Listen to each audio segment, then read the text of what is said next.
मध्य प्रदेश राज्य कर्मचारी संघ ने कर्मचारियों की मांगों को लेकर दी सरकार को चेतावनी। अब वे वही कर्मचारी हैं जो आउटसोर्स अस्थायी ठेका कर्मचारी हैं, उनके लिए मध्य प्रदेश राज्य कर्मचारी संघ अब आगे आया है और सरकार को चेतावनी दे डाली है। वहीं दूसरी ओर एक खबर और निकल के आई है, यहाँ पर देख पा रहे होंगे आप। वित्त विभाग का फरमान, भर्ती करने से पहले अनुमति लेना जरूरी है। 3.5 लाख आउटसोर्स कर्मचारियों की बड़ी चिंता। कहीं ना कहीं अब आउटसोर्स कर्मचारी लगातार प्रयास कर रहे हैं, तो हलचल तो है विभागों के अंदर, और जहां देखा जाए तो कंपनियों के अंदर और भी कई संगठनों के अंदर हलचल पैदा हुई है। कहीं ना कहीं अब हम लोग जीत के बिल्कुल कगार पर हैं, लेकिन प्रयास हमें भरपूर करना होगा, करते रहेंगे। चलिए पहले करते हैं खबर की शुरुआत। शुरू करने से पहले यदि चैनल पर नए हैं तो चैनल को सब्सक्राइब करिएगा। फेसबुक पेज पर नए हैं तो फेसबुक पेज को फॉलो करिए, ताकि आने वाली आगे की अपडेट हम आपको देते रहें। सबसे पहले भोपाल से खबर प्रकाशित हुई थी, जिसमें सूए के सरकारी स्कूल महकमों में कार्यरत 3.5 लाख से ज़्यादा आउटसोर्स कर्मचारियों में आगे काम करने को लेकर चिंता बढ़ गई है। इसके बजाय वित्त विभाग का फरमान है, जिसके जरिए विभाग प्रमुखों के आउटसोर्स करने के अधिकार समाप्त कर दिए गए हैं। अभी तक ज़रूरत के हिसाब से विभाग प्रमुख ही अपने स्तर पर आउटसोर्स कर्मचारी रख लेते थे, लेकिन अब वित्त विभाग की अनुमति लेना अनिवार्य कर दिया गया है। MSME द्वारा 13 जनवरी 2024 को जारी आदेश में सीधे सैड मैप से बिना निविदा कार्य लेने की अनुमति प्रदान की गई है। इससे विभागों के प्रमुख जरूरत के अनुसार आउटसोर्स कर्मचारी सैड मैप के माध्यम से रख रहे हैं। इसका ये वित्त विभाग ने समाप्त करते हुए 4 जून 2024 आदेश जारी किया। इससे सभी विभागों और आउटसोर्स कर्मचारियों की चिंता बढ़ गई है।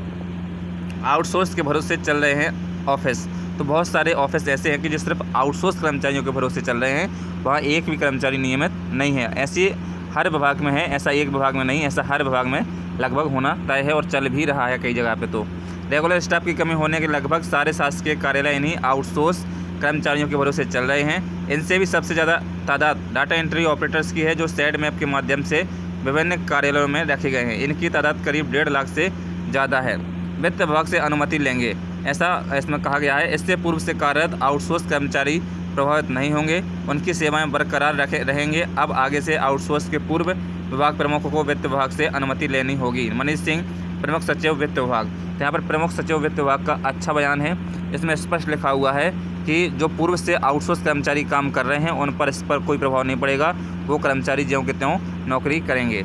और यहाँ पर प्रकाश चौधरी जी हैं, अध्यक्ष हैं आउटसोर्स कर्मचारी संघ के। उन्होंने स्पष्ट कहा है, वित्त विभाग के नए आदेश से आउटसोर्स कर्मचारियों में समय ज़्यादा लगेगा, साथ ही दूसरी परेशानियां भी आएंगी। हमारी मांग है कि नए रिक्रूटमेंट के बाद भी सर्विस सिक्योरिटी सुनिश्चित की जाए। ऐसा प्रकाश चौधरी जी ने मांग की है, जो अध्यक्ष हैं आउटसोर्स कर्मचारियों के, है ना। और ये दूसरी खबर है, जो खबर उज्जैन से आई है। यहाँ पर हमारे गुलशन भाई लगातार सभी के साथ संपर्क में हैं और लगातार प्रयास कर रहे हैं, तो कर्मचारी संघ ने भी हमारा साथ देने की बात कही है। तो मध्य प्रदेश राज्य कर्मचारी संघ के प्रदेश संगठन मंत्री मनोहर गिरी की अध्यक्षता में बुधवार को सावन भादव मंदिर पर समस्त विभाग के आउटसोर्स कर्मचारी, दैनिक वेतनभोगी कर्मचारी, विनियमित कर्मचारी एवं नियमित कर्मचारियों की संयुक्त बैठक आयोजित की गई। बैठक में सरकार को अल्टीमेटम देने की तैयारी की गई है। बैठक में निर्णय लिया गया कि जल्द सरकार के द्वारा यदि हमारी मांगें नहीं मानी गई तो सितंबर माह में एक बड़े आंदोलन की तैयारी की जाएगी एवं धरना प्रदर्शन किया जाएगा, जिसमें हजारों की संख्या में कर्मचारी आंदोलन को अंजाम देंगे एवं मांगें माने जाने तक आंदोलन जारी रहेगा।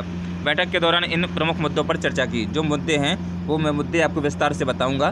तो पहला मुद्दा इसमें क्या रखा गया वो देखिएगा। आउटसोर्स कर्मचारियों को सरकार संविदा में मर्ज करे, जैसा कि जनसंकल्प पत्र में कहा गया था। विधानसभा चुनाव के पूर्व संकल्प पत्र में पेज नंबर 81 पर आउटसोर्स कर्मचारी भविष्य को सुरक्षित करने की बात की गई थी, वह वादा पूर्ण किया जाए। न्यूनतम वेतन सरकार 21,000 रुपये तय करे। सरकार विनियमित कर्मचारियों को नियमित कर्मचारियों में शामिल करके 7वें वेतनमान का लाभ दे। दैनिक वेतनभोगी कर्मचारियों को नियमित कर्मचारियों का दर्जा दिया जाए। अगली मांग जो इसमें लिखी हुई है, आउटसोर्स कर्मचारी एवं दैनिक वेतनभोगी कर्मचारियों को समय पर नियमित वेतन का भुगतान किया जाए। अगली मांग है, ठेका प्रथा को समाप्त करके समस्त कर्मचारियों का विभागों में विलय किया जाए। शिक्षा विभाग में खेलकूद शिक्षक के पद पर शारीरिक शिक्षा में दक्ष शिक्षकों को नियुक्त किया जाए।